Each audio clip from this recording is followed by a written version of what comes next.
A lot of times what I like to do is sit first before we even go into brainstorming mode, before we even go into outlining. I always ask every writer that I work with, what is your why? What is your why behind your story? Why are you the best person to tell this story? Story is about change, right? Like who we become later, but that character still needs to be consistent and true to themselves, even if they're going through a big change. So your first draft is just about getting words on paper, throwing the spaghetti at the wall and seeing what sticks. A good story is really good character development and seeing how somebody changes from who they are at the beginning to who they become at the end. I love getting pictures of my authors with their books in their hands and getting to share their story with the world and before they would have given up. And I really like that I can help them. Welcome to Stories in Stanza, a weekly podcast bringing you real stories from creators and speakers around the world. Hi, Katrina. Welcome to Stories in Stanza. How are you doing today? I'm well. How are you? I'm good, thank you. Thank you for taking the time to talk to us today. So, before we go ahead, could you introduce yourself to the audience, please? Yeah, my name is Katrina Schroder. I'm an editor and book coach. So I will coach people from idea to completed novel, or even after everything's been written, I'll help them with editing. And I've also done a little ghostwriting, so I'll do ghostwriting too. That's fantastic. So, as you can see from the name of the podcast, Stories and Stanza, there's a bit of alliteration to it. So I I love uh, that. I talk to a lot of writers and creative people about their process, their journey, and their challenges, and a lot of times they are focused on books. So I look forward to talking to you today, and we are going to focus on book coaching and writing advices and tips. So, can you tell the listeners what are you going to share with us today? Yeah, today I think we'll talk a little bit about the art of storytelling, a lot of character development. If we've got time, we can even talk world building. I'm working on some sci-fi fantasy stuff right now, so lots of fun world building stuff. But I think the biggest chunk of what I'd love to talk about today is just the art of storytelling. Where do we go from idea to completed novel and overall character development, premise, all the fun stuff. Wonderful. And first, I'd like to hear from you, as in, how did you get started? You are doing a lot of things related to writing. So, how did you Yeah. get started? What was your inspiration and preparation for this? Yeah. So I actually started editing back in college just for fun. When I went to college, I first went for astrophysics and realized I was terrible at math. And so switched very quickly to comparative literature and English and realized that I was always editing other people's papers and really enjoyed doing that and realized, wait a second, somebody has to do that for books, right? How can I do that? And so I started doing that for free for people who had self-published or were self-publishing. And then eventually started taking some online courses, some online certifications, and had been for the last 15 years editing and coaching for like just part-time, kind of as freelance stuff. And then about 2 years ago, quit my full-time job so I could focus on editing and coaching, and I love it. That's wonderful. And now that there are so many writers, because of the Mm. world of self-publication or independent publishing, there are so many people who want to share their story, and I think the need for a guide in that space is very important, because I have seen, I helped a friend self-publish a book last year, I think, but she wanted someone to guide her, whether whether she's doing it accurately, or it's like uh, no, the balance between the writing style and the plot. So where does it Yes. stand? So I'm not a fiction writer myself, so I couldn't assist as best. So I was doing the technical bits of publishing. And Back then I didn't start the podcast. So now that Mhm. I have connected with a lot of creative people and who want to be writers, who want to publish fiction, non-fiction. Now I see a bigger spectrum of people to work with, and I think what you're doing is fantastic, and a lot of people need that Thanks. support. So yeah, let's hear from you. So what do you want to start with? Yeah, so I think we could probably start with just like, hey, I've got this idea. What do I do with it? It's the best place to start. I've got this idea and I don't know where to go. And so a lot of times when I've run into writers out in the wild, so I just got back from a writers conference. And so I talked to a lot of people who I've got this idea for a book and I don't know what to do with it. I don't know where to start. It's also overwhelming. You can read craft book after craft book and still there's just like so much information, but then are you spending too much time researching this idea? How do you even take this idea and turn it into, for instance, like a fictional story? And that's where coach comes in, like myself. And a lot of times what I like to do is sit first before we even like go into brainstorming mode, before we even go into outlining. I always ask every writer that I work with, what is your why? So very much like the Simon Sinek TED talk about finding your why. I like to apply that to writers. What is your why behind your story? Why are you the best person to tell this story? And a lot of times that'll start to get them a little more emotionally connected to the point that they're trying to make with their story idea. And then it also gives me an idea of kind of where to start guiding them, you know?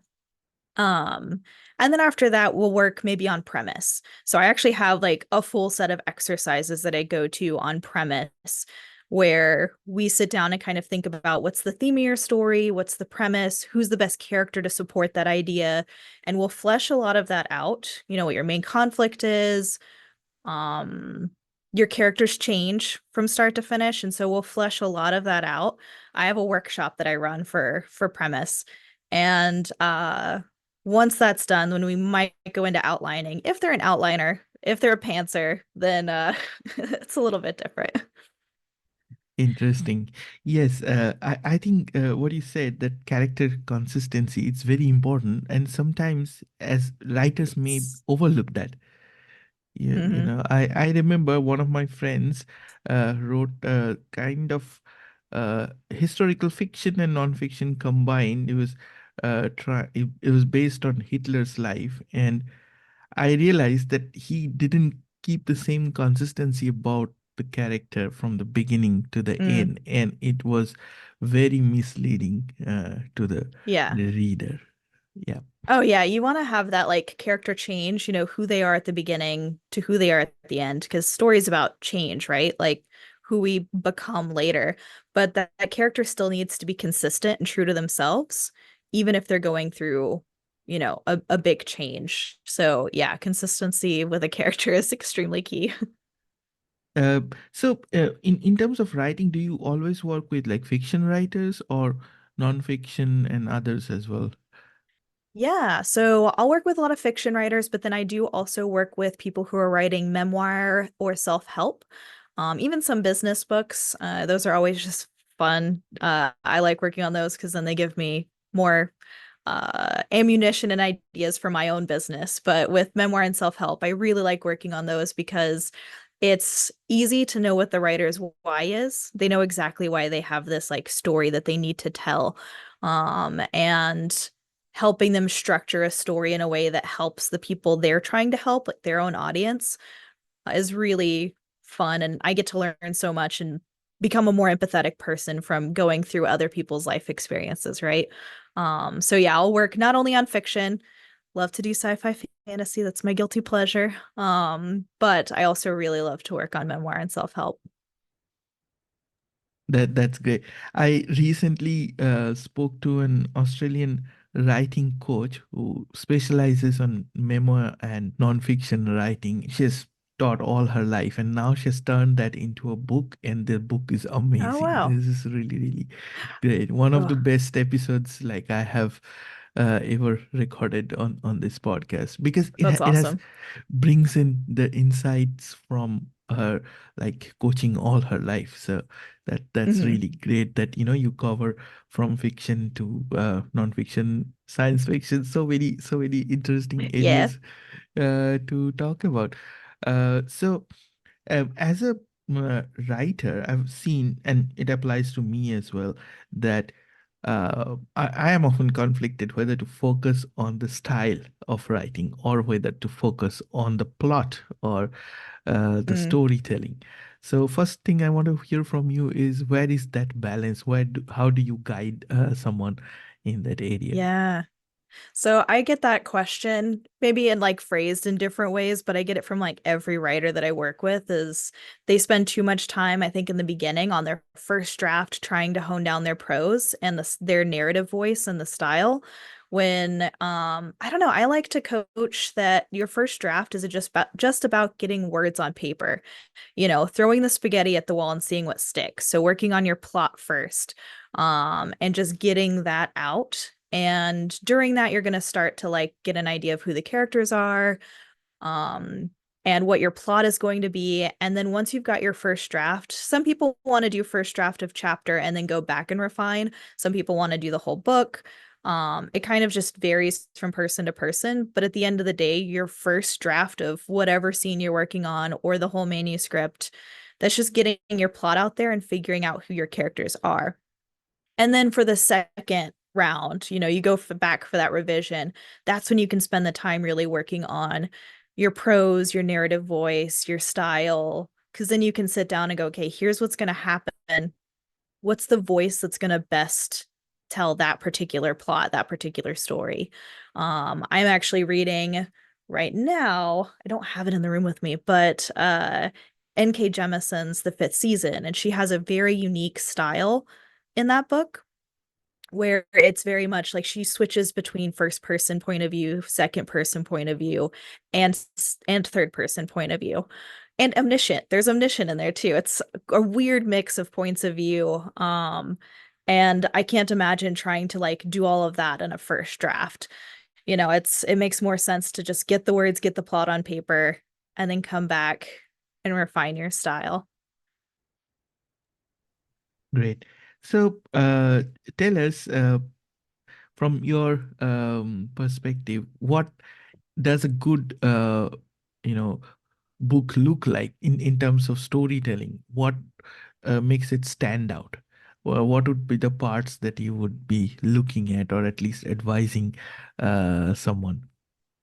Yeah, I think the biggest thing is character development, knowing again that story is about change. And so knowing what that character, what their misbelief is, the lie that they tell themselves, who they are at the beginning to who they become at the end.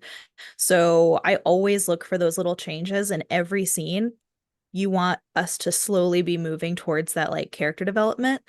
Um, and your external conflict is going to affect your character's internal conflict. So, for instance, if we use Harry Potter as an example, because everyone's read Harry Potter, then Harry goes through a change. At the beginning, he's kind of this like shy, quiet kid who doesn't feel like he has a family who loves him.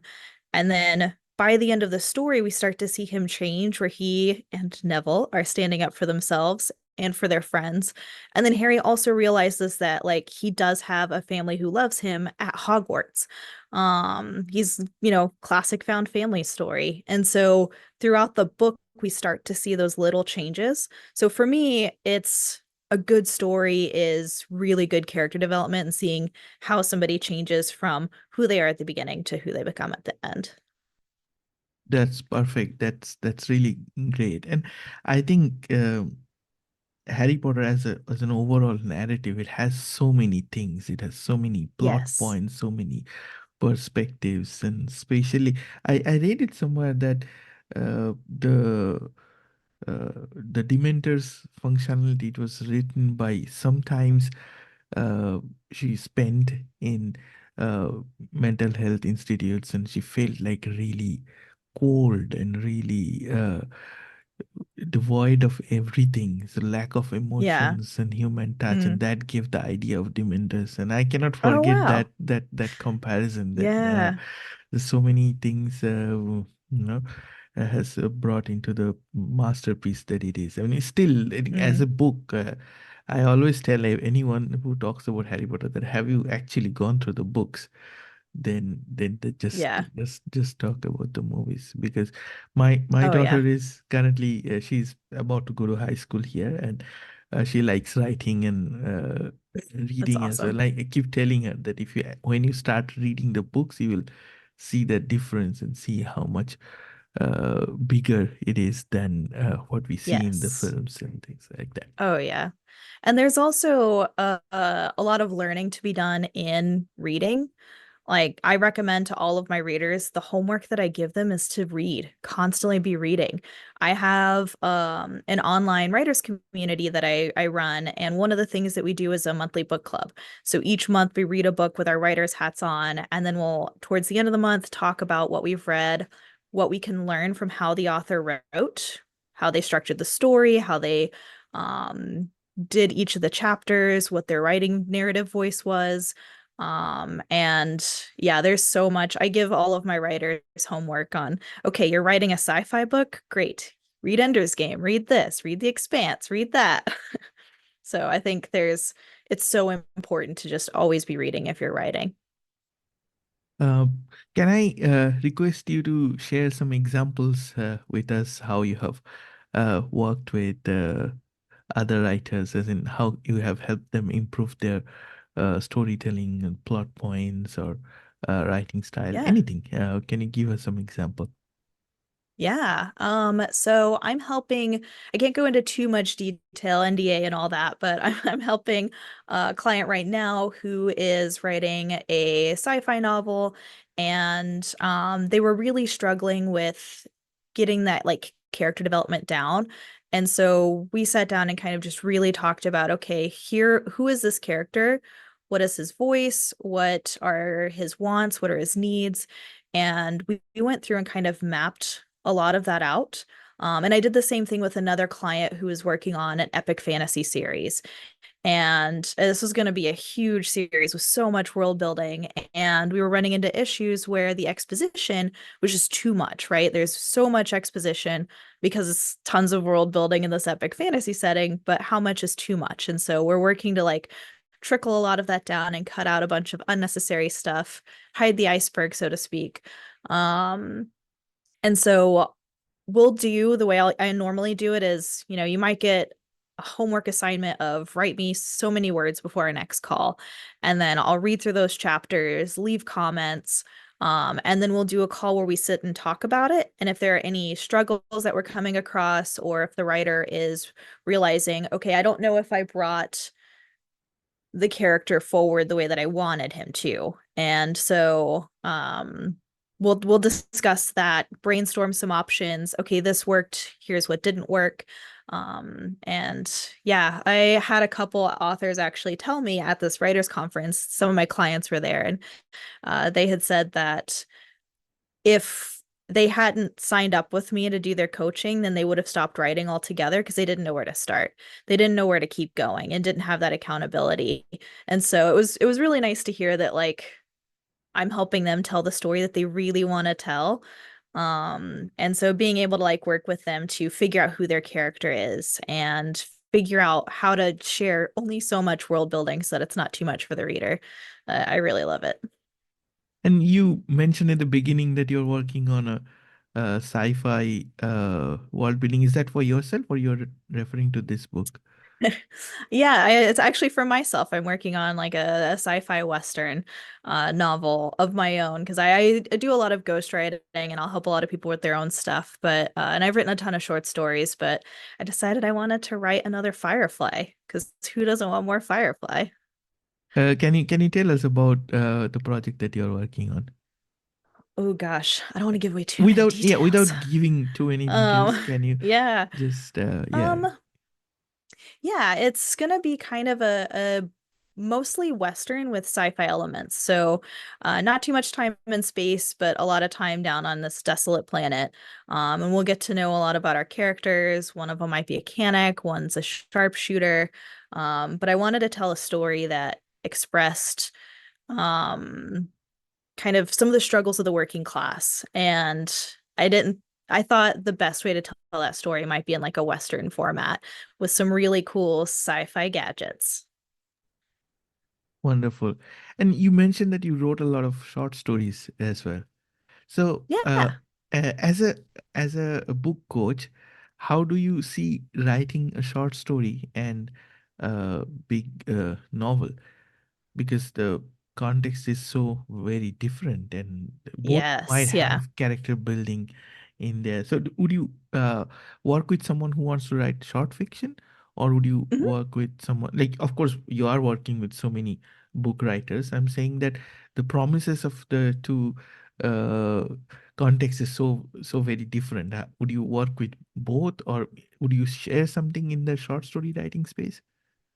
Yeah, absolutely. So I will absolutely work with both. I have some clients who are a lot of times we'll do exercises, and some of those are here's a writing prompt, write me a short story from that prompt.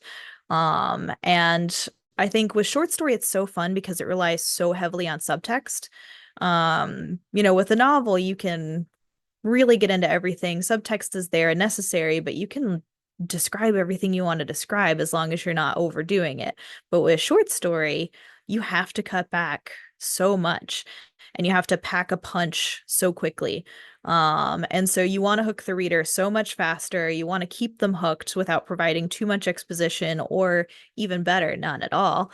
And then by the end, like have something where you see that character's change, you see or even if not a character change, you at least see something that's affecting the character in a way that leaves you, the reader, asking more questions.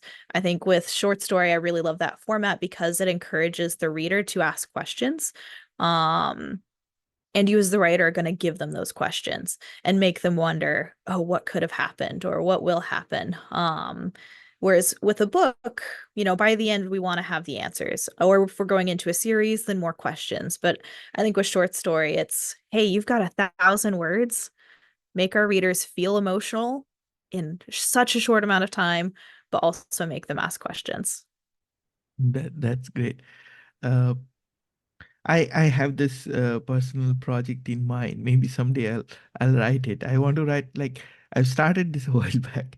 There will be two characters, same name, but they keep meeting in different circumstances, and based Oh, on cool. that, it becomes like each story is like a different branch. There are so many Hmm. possibilities between just two characters.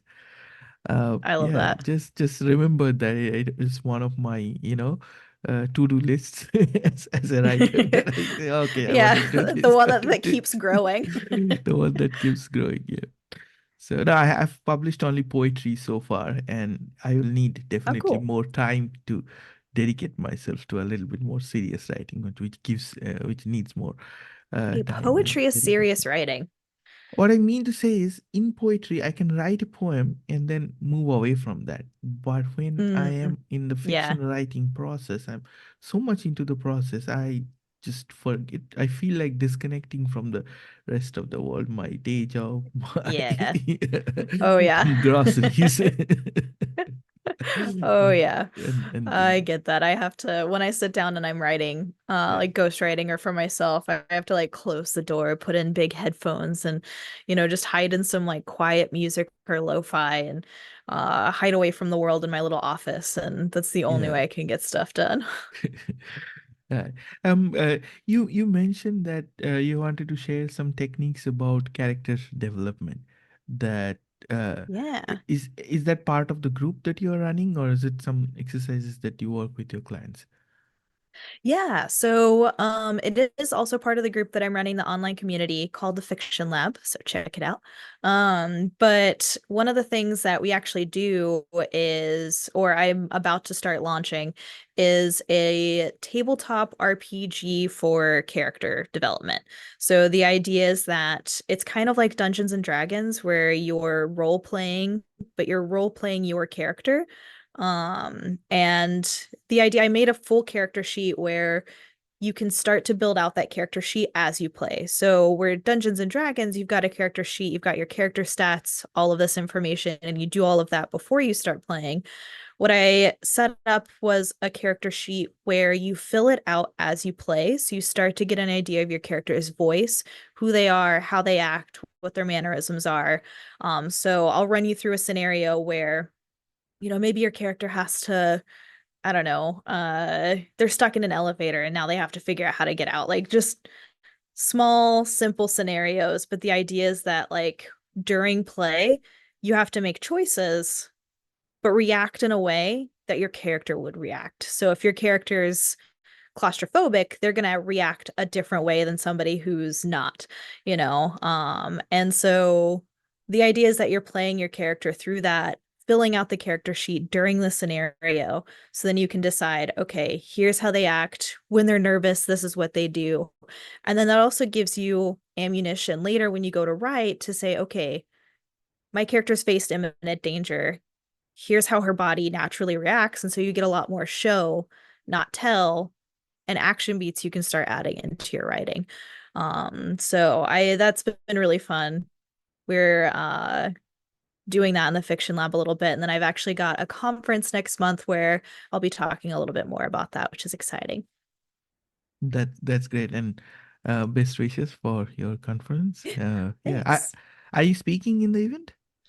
Yes, yeah, I'll have two events or two sessions that I'll be speaking at. One about the tabletop, like how to use tabletop RPG for character development, and then the other one is about developmental editing. Tell me this, like now that the world of writing has evolved and expanded so much, is it Mm. getting harder to write or is it getting easier to write, you think?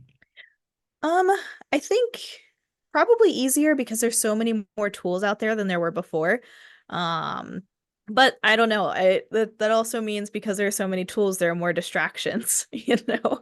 There's just your phone is a distraction, but some people use it as a tool to write.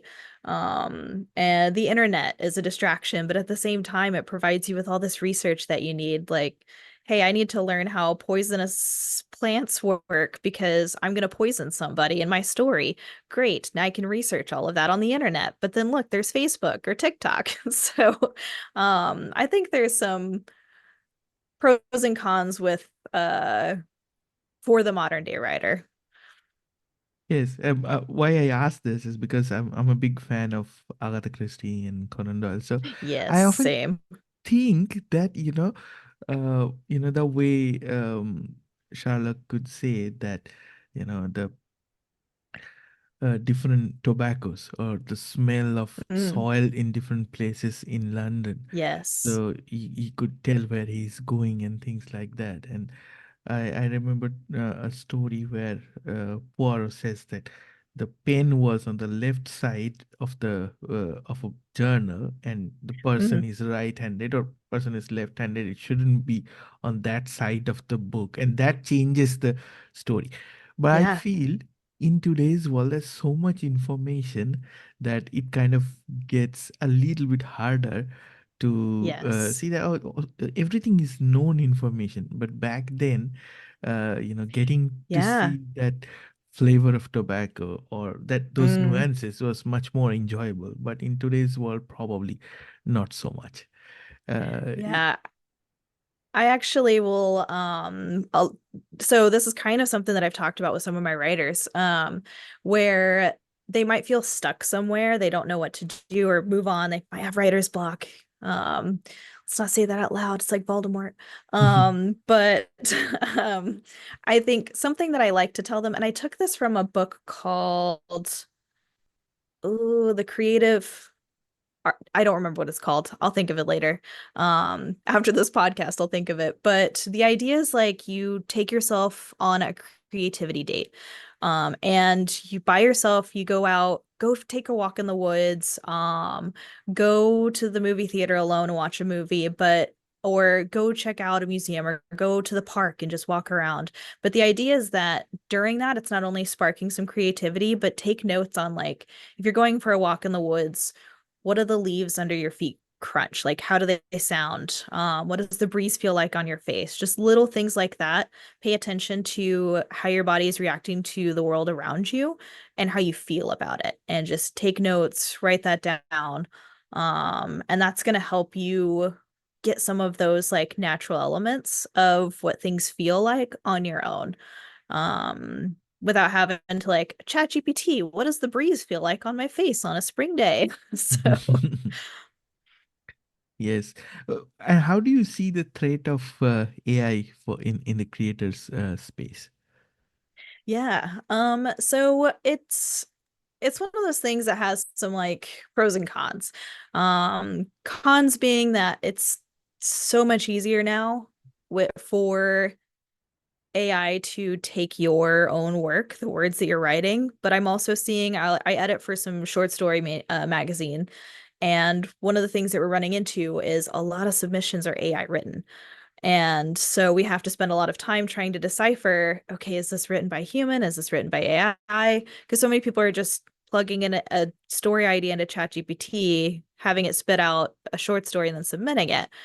However, I think AI can be such a helpful tool for writers if you're using it as a tool rather than using it to do your writing. So if you need to do some things like research, how were, I don't know, what are some poisons from medieval time and how were they created? And so it's such a good tool for research and for generating some ideas. Like you can back and forth with it to get some brainstorming ideas, but outside of that, I think there's so many people who are also just using it to just write their story, and it loses a little bit of human connection there. So I think Definitely. there's It yeah. definitely does. And Hmm. while I am like completely against of using AI in creative space, but Yeah. what I came across very recently, so I was thinking whether to go into the video podcast space or not. Okay, so I was Yeah. deliberating that for a couple of months.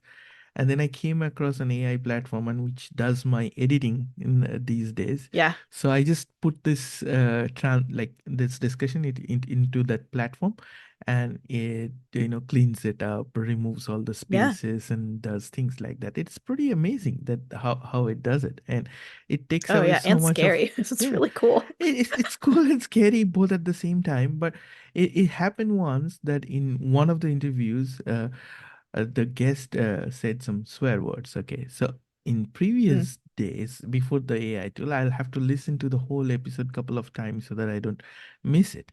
Okay, yeah. but now I can just tell the AI to filter if there is any bad words, and it'll do it. And Yeah. it yeah, and that it has been such a great time saving exercise. It generates the transcripts and things like that, which is a great tool for me as a podcaster. But then again, I'd Hmm. never used this to write a poem, for example, because it's so Yeah. beautiful and it's a part of me and it is my Yes. creativity. So I'll never ever involve that into my creativity. Oh So yeah, yeah. yeah. So I see that danger quite a lot, that how Yes. how it has taken all the publicly available information and things like that. Hmm. Oh yeah. Yep. I think we have captured a lot of interesting topics. So is there anything else do you think we should address? Anything that we have missed out? I was thinking if you could share any testimonial that you received from someone, so Oh that would yeah. give the listeners an idea about how you work. Yeah. So I've got a couple pulled up. One of them, this is very sweet. But this client said that she used to feel overwhelmed when writing, and now she's so excited to keep going. And I loved hearing that. Like, I love this was a client who, before I met her, she was trying to decide if she was going to give up writing or not. And now we've been working for a year, and she has gotten several books under her belt, not just written in the last year, but like books that she feels good about now. Before she just, written her first draft, but didn't really feel like she was in a good spot with them. Now she feels really confident. She's dedicated more time outside of her own work to write. and it feels really good to hear. And then another one is Katrina's webinars are instrumental in moving my writing projects forward. She is open, honest, positive, and fun, which I like to hear that I'm fun and positive. That's so exciting. That I provided useful information. And then again, I've had a couple of them say that like they would have quit writing if I love being able to help people do this passion and hobby that they have that they at some point start to feel stuck with, or feel discouraged, and that I can come in and make them feel excited about it again. And then they come out of it with a published book feels really awesome. I love getting pictures of my authors with their books in their hands and getting to share their story with the world and before they would have given up. And I really like that I can help them. That's wonderful.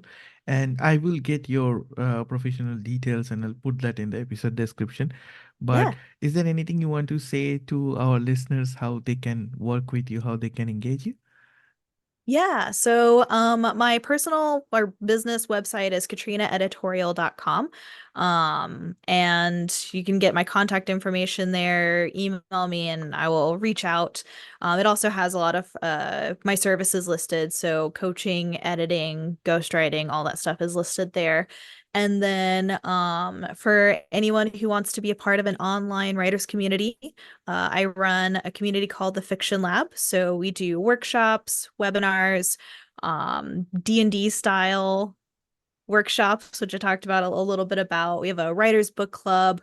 We do weekly live writing sessions, where we sit and we'll do kind of writing sprints for 20 minutes. We'll sprint for 20, 25 minutes, take a 5-minute break, and we do all that together. And it's really nice. It keeps me accountable to working on my own stuff, which is great. And then critique groups too. So, but yeah, that's the fictionlab.com. Wonderful. And I'll get all the details. And of course, they will be in the episode Great. description for anyone who wants to reach out to you. And is there anything else you would like to say to aspiring writers? Um, well, I hope you all end up with carpal tunnel or ink-stained fingers from writing so much and keep up the great work. I'm proud of all of you. Thank you so much for joining us at Stories and Stanza today and sharing so many insights and so many tips. And you are so much fun and energetic to speak to. Yay, thank you. Thank you so much for having me. This was so fun.